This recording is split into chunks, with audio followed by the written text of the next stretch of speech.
indictment that we unseal today describes a sweeping and cynical fraud.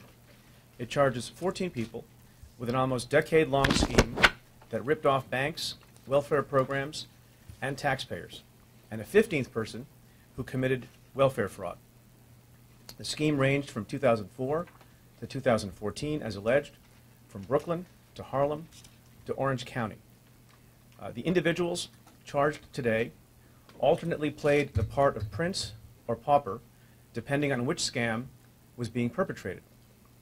First, as alleged, many of the defendants claimed poverty to defraud federal, state, and local government, including Medicaid, the food stamp program, and other welfare programs.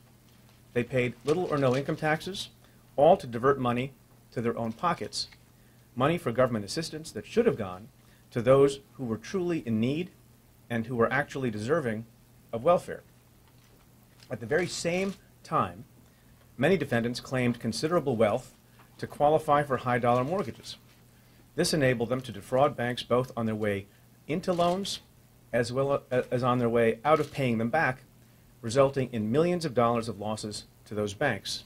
So this was fraud really coming and going. All told, according to the indictment, the defendants' scheme involved 25 high-dollar value loans from which they fraudulently obtained more than $20 million. But as alleged, regardless of whether they were posing as rich men or poor men, they were always con men, claiming wealth when it suited them, and then claiming poverty when that suited them better. There would be lies about assets and the value of their income, which would be backed up by often bogus verifications and fake records to support their claims of high income to qualify for the high-dollar mortgages.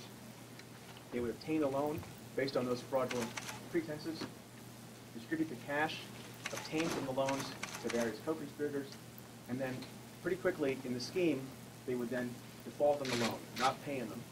And then in that regard, to get more money in connection with the scheme, one of two things would happen. They would either succeed in getting loan forgiveness so that their obligations under the loan was reduced, or they would engage in a fraudulent short sale to get rid of the property.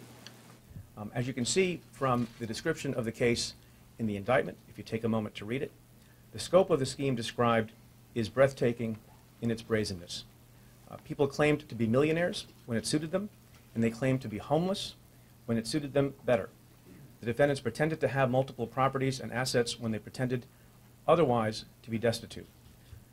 Now, as we stand here today, their alleged double dealing will be stopped, and they will have to submit to the truth-seeking process of the criminal justice system.